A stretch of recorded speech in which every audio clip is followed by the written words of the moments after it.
Сәлеметсіздер ме, құрметті әдебиет сүйер қауым. Бүгін Алаш қозғалысының көсемдерінің бірі, көрнекті қоғам қайраткері, жалынды ақын, жазушы Міржақып Дулатовтың ұлт үшін жасаған қызметтері, шығармашылығы бүгінгі қазақ әлеміне жақсы аян. Оның өткен ғасырдың бас кезінде жарық көрген Оян қазақ, Бақытсыз жамал, Есеп құралда заманға бейім оқулықтың ең алғашқылары еді.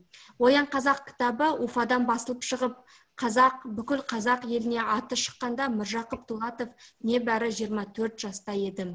Мұның бәрі бүгінгі қазақ тарихында жақсы мәлім деректер. Бүгінгі аталмыш әдеби тарихи кешімізде кемеңгер қайраткер ақынның 20 ғасырдың бас кезінде небәрі 19 жасқа толған жаста қайратты оқыған жігіттің отаршылдардың езгісін көріп, қиналған ел жұрттың азаттығы үшін, бостандығы үшін күресуге бел шешіп, жедел кірісіп кеткені, жастық жалыны мен бар қайратын ұлт болашағы үшін жұмсап, сол ұлы жолда көрген қуғындары мен азаптары мәнісін жоғалтпаған шығармашылығы туралы болмақ. Олай болса, әдеби тарихи кешімізге қатысқалы отырған құрметті қонақтарымызбен таныса отырайық. Ахмет Байтұрсынов атындағы Қостанай өңірлік университетінің профессоры, құрметті тарих ғылымдарының кандидаты, доцент Өтеген Ихсанұлы Өтегенов. Және де осы Міржақып Дулатов атындағы Кино университетінің оқытушысы Ботагөз Айдынқызы Ілиясова. Және де Сырбай Мауленов атындағы гимназияның қазақ тілі мен әдебиеті пәнінің мұғалімі, ақын, магистр Айнұр Мұратқызы Міркемел. Және де Лев Николаевич Толстой атындағы облыстық әмбебап ғылыми кітапханасының қызметкері Айтжан Құрымғалиұлы. Қарға тамырлық қазақ үшін, айбарлы алты алаш үшін жанын қиған асыл арыстарымыздың бірі Міржақып Дулатұлы өз еркімен емес, патша үкіметінің қатты соққысынан қалың ұйқыға кеткен қаймана халықтың есін жинап, еңсесін көтеру үшін шыбын жанын шүберекке түйіп, боз торғайдай шырылдаған сол күрес жолында қоғам қайраткері болып қана қоймай, қазақ әдебиетінің дамуына өлшеусіз үлес қосып, ұрпағына баға жетпес асыл қазына қалдырып кеткен 8 қырлы, бір сырлы дарынды тұлға. Енді алғашқы сөз кезегін Өтеген Ихсанұлы өзіңізге берейік. Құрметті спикер, сөз кезегі өзіңізде. Жақсы, рахмет. Дауыс естіліп тұр ма?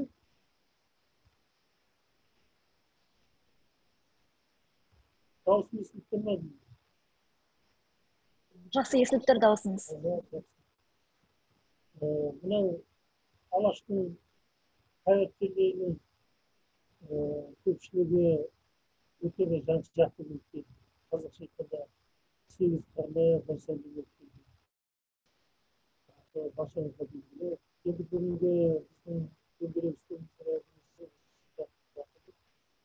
осы Дулатовтың шығармасы жөнінде айтатын болсақ, бұны Оян қазақ дейтін керемет шығармасынан бастағымыз келеді. Көзіңді ашып Оян қазақ дейтін кең далаға басталды. Бұл қазақ халқының сол кездегі заманына сай оқу керек екенін, кең даланың тәуелсіздігін, автономиясын сақтау, мүддемізді сақтау жөнінде шығармалардың барлығы. Енді Оян қазақтың бір ерекшелігі бүгінгі күнде осы Оян қазақтың түркі халқының бірлігін тақау еткендігі белгілі. Сондықтан мынау қазіргі Түркия елінде осы Міржақып Дулатовтың Оян қазағын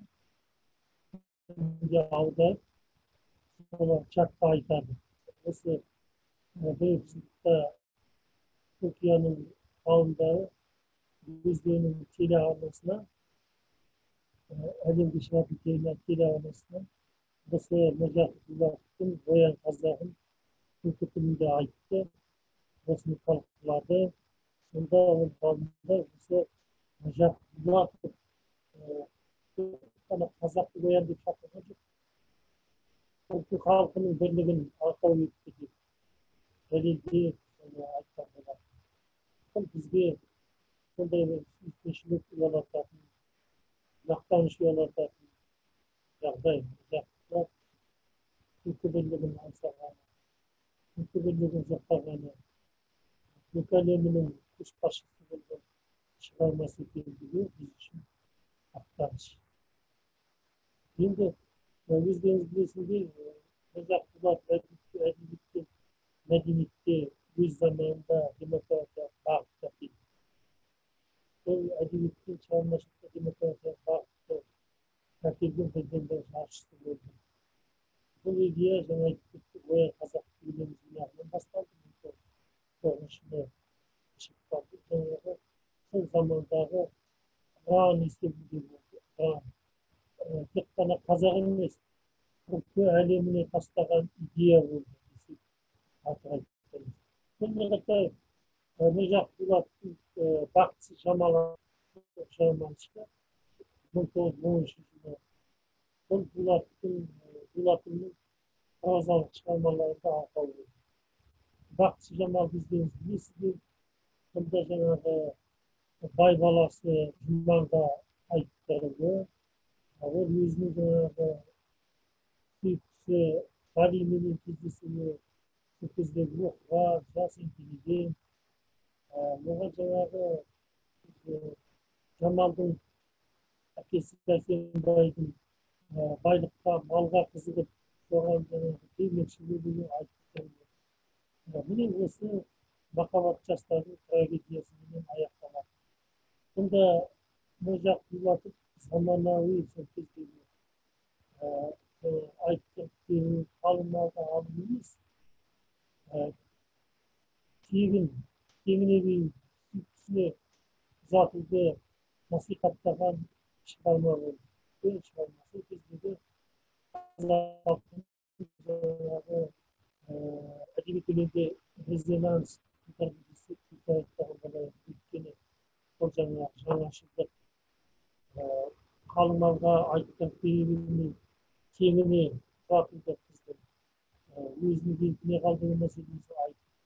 Бұдан біз не көреміз? Бұдан біздің қазақ халқының заманауи ұлт дәстүріменен санаса отырып, мәдениетпен санаса отырып, баланың бақытын ойлау, өзінің сүйіктісіне ұзату, мал, дүние ол жолдас болмайды. Екі жас бақытты болса, мал да, дүние де табылады деген жаңағы шығарманың арқауында болды. Соның негізінде бақытсыз жамал қазақ әдебиетінде жазылған шығарма бола отыр. Осы негізінде Міржақыповтың шығармасының негізінде өздерің білесіңдер, Жомартбаевтың қыз көрелік, Көбеевтің, яғни Исмадия Көбеевтің қалыңмал, Махмұт Торайғовтың қамар сұлу, тағы басқа романдарының арқау жол ашты. Мұндағы осы біздің қазақ әдебиеті саласындағы жазушылардың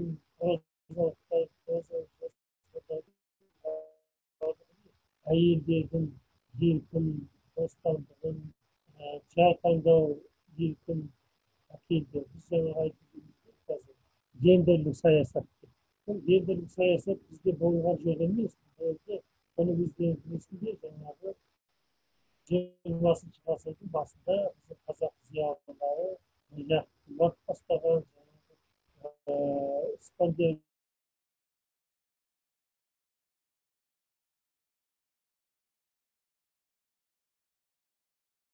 әйел теңдігіндегі әйелдің қалаған теңіне қосылып жүрген. Енді мысалға бізде кімдерді айта аламыз?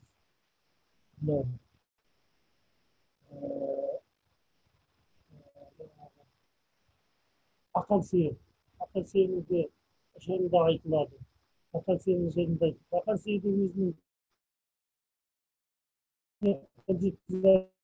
білесіздер, өйткені оның бай болмады, кедей болды, өте бір ақын керемет жігіт болғанменен ол кедейшіліктен өзінің сүйгенін ала алмады.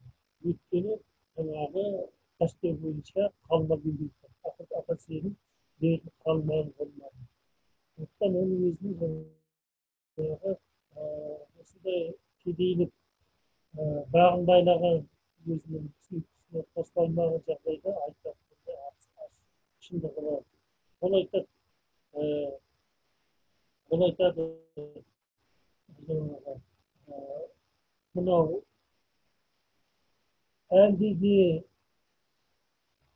патшадан келсе әмір бозбала сүйгенімен кетсін деген әлі де қоңалақан қалмас едім. Әлі де қоңалақан қалмас едім. Бұл да жаңағы көңіл сыдайды.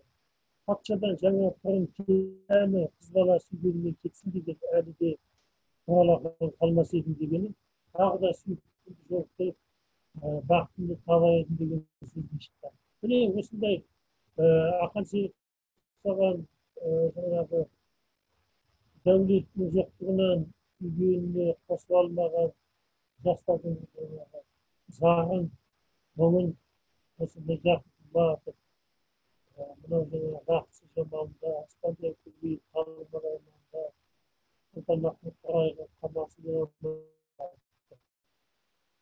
енді айта берсек, талдасақ өте бір қызықты шығармалар жетеді. Сондықтан мен сіздердің уақыттарыңызды алмайын, келесі сөйлесуге өткізейін. Бұл жерде айта келіп отырғанымыз, мынау Міржақып Дулатұлының шығармалар жинағы шықты. Мынау юбилейіне байланысты.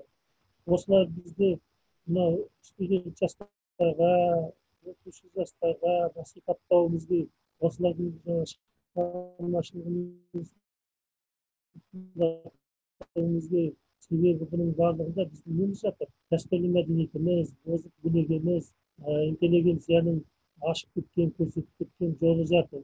Сондықтан көбі ойлайды, біздің қалсаң кейде өзің ұялып қаласың.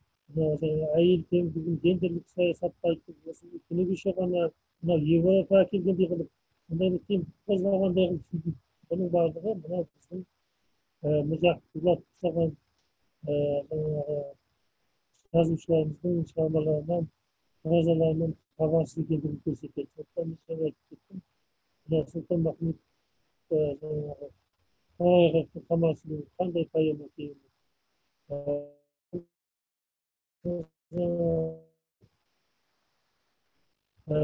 Көбейівтің осы мынау мен айтып отырған бақытсыз жамал біздің қазақ халқында болды. Әуелден бар, әйелді бізде өте қадірлеген, оның да дәлелі мынау Батыс Қазақстанда табылды. Археолог Қайыржан Жоқтай таптық археология кезінде.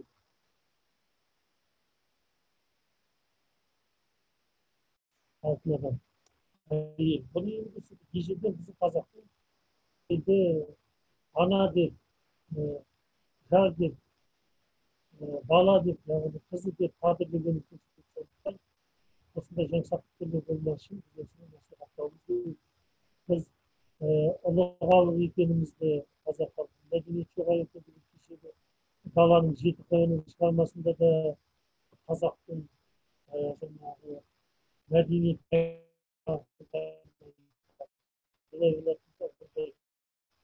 халықтың екеніміз біздің кейінгі жастар білсе, соны түсінсе, еуропалық әлемге білімге шығып Европаны қазақша сөйлететін жағдайға келуіміз керек. Өйткені мынау сіздер білетін боласыздар, мына Москвада Москва қазақша сөйлейді дейтін бар. Сонда екі қыз, орыстың қызы жаңағы Москваның Ломоносов атындағы МГУ-дің тіл мамандары, олар қазақша сөйлеп жатыр. Бұл неге деген сүйіспеншілік. Олай болатын болса, біз өзіміздің тілімізді, өзіміздің мәдениетімізді білетін болсақ, насихаттасақ, осы мына Мәскеудің қыздарының атынан Европаның қыздары қазақша сөйлейді. Франция қазақша сөйлейді. Англия қазақша сөйлейді, Америка қазақша сөйлейді дейтін жағдай келді. Біз осыған сенуіміз керек. Сондықтан бізде өзіміздің тілімізді, мәдениетімізді, дәстүрімізді қадірлеуіміз керек. Әйтпесе қазіргі жастар, студент жастар, мектеп жастар шүлдірлеп, екі қазақ қосылса, орысша сөйлейді, өзінің мәдениетін сөйлегендей болады. Ол дұрыс емес. Өйтіп біз өзіміздің елдігімізді, кеңдігімізді жоямыз. Сондықтан біз өзіміздің ұлттық мәдениетімізді, тілімізді қадірлеуіміз керек. Осыны айтқым келеді. Мына бүгінгі терең дөңгелек үстелде көздегені осы мақсатта ойлаймын. Шығарманы насихаттап жатқан. Жақсы, ықылас болып тыңдағандарыңызға рахмет. Маған сұрақтарыңыз болса, мен тыңдауға жауап беруге дайынмын. Ағай, көп рахмет керемет ақпараттарыңыз үшін. Келесі сөз кезегін Міржақып Дулатов атындағы университетінің оқытушысы Ботагөз жақсы, ықылас болып тыңдағандарыңызға рахмет. Онда мен микрофонның кезегі келесі сөйлеушіге берейін. Рахмет ағай. Сізге көп рахмет. Ботагөз сөз кезегі өзінде. Рахмет Өтеген ағай. Ал айтсам, Айвиске менің сабағым бар.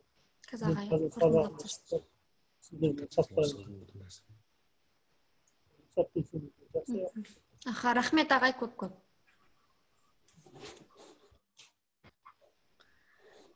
Презентация.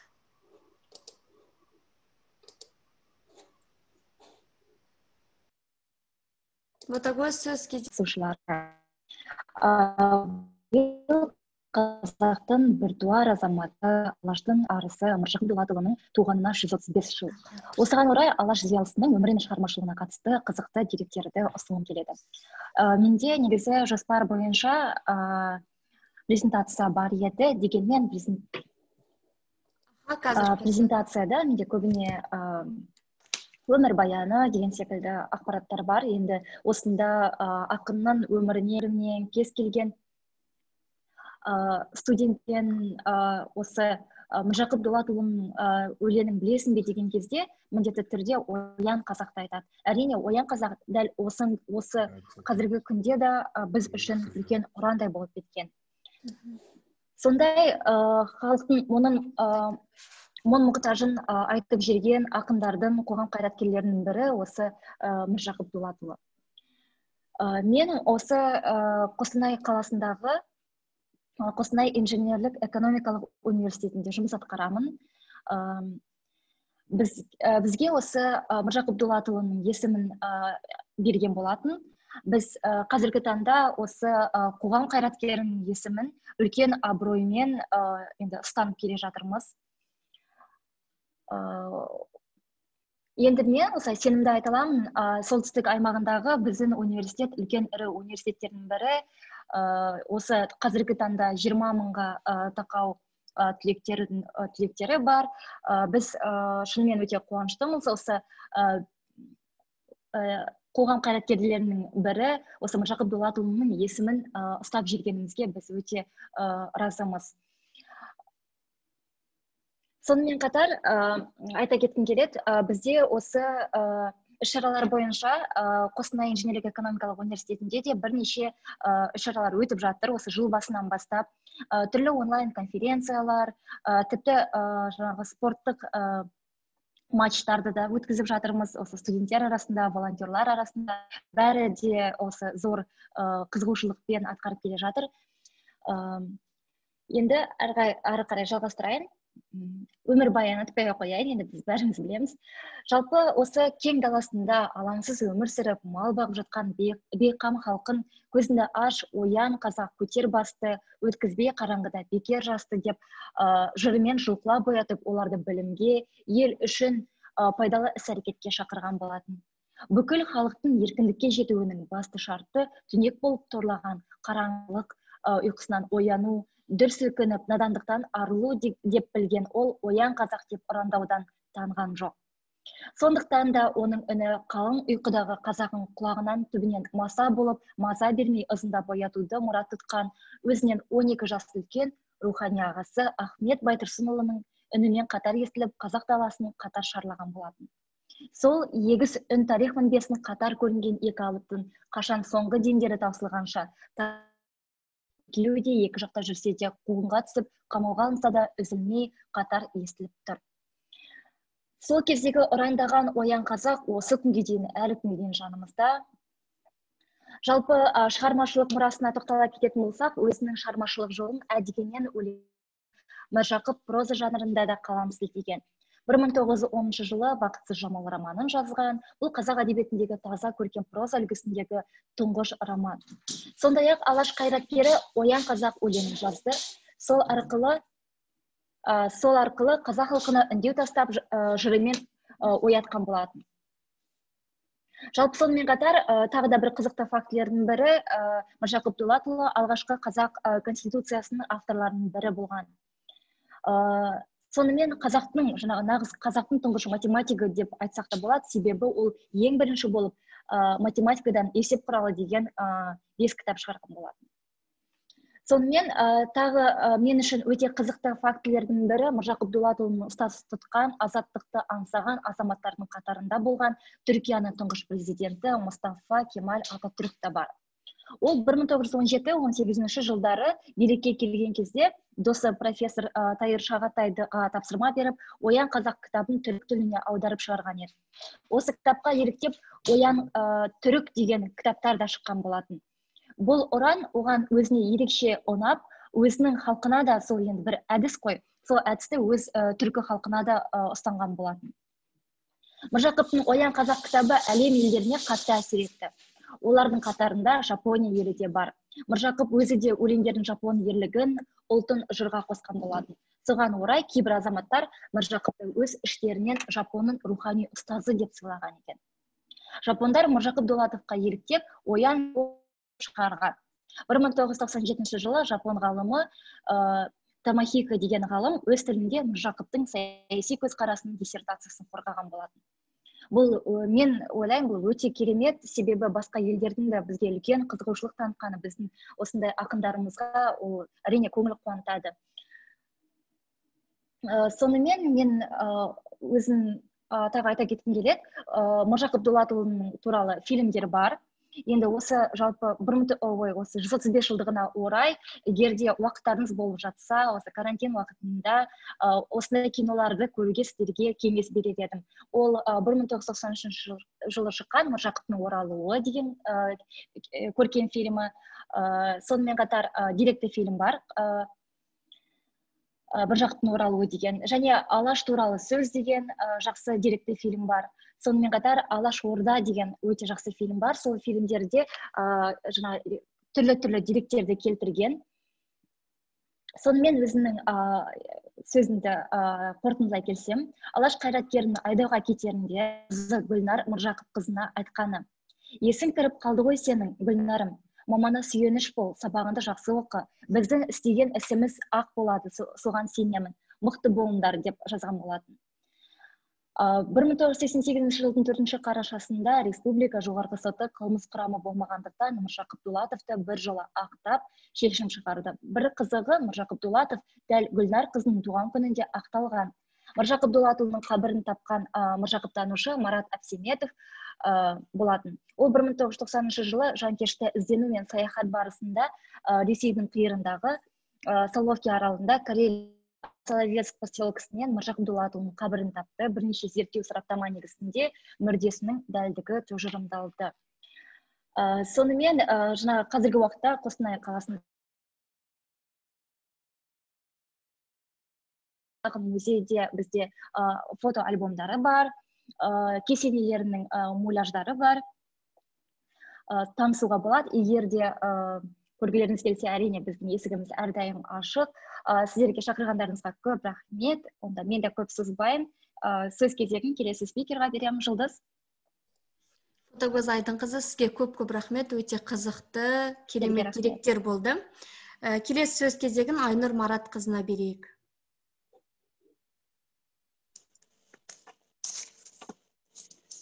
Сәлеметсіздер ме, құрметті қатысушылар. Бүгінгі тақырып өте қызық тақырыптардың бірі Міржақып Дулатұлының мерейтойына арналған. Міржақып Дулатұлы негізінен 8 қырлы, бір сырлы адамдардың бірі болып табылады. Өмірі мен шығармашылығына енді өте көп тоқталды. Мен өмірі мен шығармашылығына емес, оның жалпы қызықты деректерге тоқталып өтейін. Мысалы, Міржақыптың көптеген әңгімелері лап атпен жарияланған болатын. Мысалы, олар Азамат, Мадияр, Таймнер, Түрік баласы, Арғын баласы деген секілді. Сонымен қатар Міржақып Дулатұлы ғылым мен техникадағы жетістіктерге өте қатты қуанған болатын. Мысалы, жылқы арқылы 6 ай алатын жолды қысқа уақытта темір жол арқылы өтуге болады. Телеграф арқылы сен көзіңді ашып жұмғанша жер шарының екінші бетіне өзінің хабарын жеткізе аласың. Мұхитты жер секілді қолданып, бұрынғы ыңғайсыз нәрселерді жойдырған. Ауада ұшу керек болса, жерге түсу құралы табылады. Оның аты әуе шары деп атап өткен болатын. Сонымен қатар Міржақып Дулатұлы өзінің өмірінің соңғы жылдары Бутыр түрмесінде отырған, яғни 2 жыл бойы Бутыр түрмесінде отырған, кейін айрықша міндеті бар Соловецкий лагеріне айдалған тұлғалардың бірі болып табылады. Сол уақытта Міржақыптың аты әдебиет энциклопедиясында, кеңестің кіші энциклопедиясында болған. Міржақып Дулатұлы негізінен дәрігер ретінде көбісі тани білмейді, көбісі бұны біле. Ол өзі фельдшердің қызметін атқарған болатын Флоренский жерінде. Және өзінің өмірінің соңғы жылдарында осы Ресей жерінде, сол лагердің маңайында орыс әжейдің және қызының соның үйінде тұрған. Олар жаңағы Міржақып Дулатұлы қайтыс болғаннан кейін де соны жаңағы оның рухына ылғи да бағыштап, ылғи да оны сыйлайтын айтып отырған. Енді дәрігерлік қызметпен айналысқан дедік, өзі емшілік қасиеті болған. Ол түрмедегі қамалған адамдарға көмектесіп, олардың денсаулығына зор әсер еткен болатын. Оның нақыл сөздері де өте көп. Мысалы, әркім өз қолынан келгенше жомарт, артық тағлым ал, кейінге үйрет, ағайын арзан, пұл қымбат, тағы да басқа. Енді мен сіздерге шағын ғана танымал монологтардың бірін оқып бергім келіп отыр. Бұл монолог қазақ тілінің мұңы деп аталады. Бұл осыдан бір 100 жылдай шамасында жазылса да, әлі күнге дейінгі өзекті мәселелердің бірі болып саналады. Қазақ тілінің мұңы. Мен заманда қандай едім? Мен ақын, шешен, тілмар, бабаларының бұлбұлдай сайраған тілі едім. Мөлдір судай таза едім. Жарға соққан толқындай екпін дедім. Мен наркескенде өткір едім. Енді қандаймын? Кірленіп барам, былғанып барам. Жасыдым, мұқалдым. Мен не көрмедім? Маған әкеліп араб пен парсыны қосты. Бертін келе шүлдірлетіп ноғайды, бұлдырлатып орысты араластырды. Бір күндерде мен мүлде жоқ қылғысы келгендер де болды. Әлі де 3 бақы бар. Абайға өкпем жоқ. Тіріде маған ара түсушілер аз болды. Мен жылы сөзді ең алдымен айналып кетейін. Осы күнгі Ахмет Байтұрсынұлы деген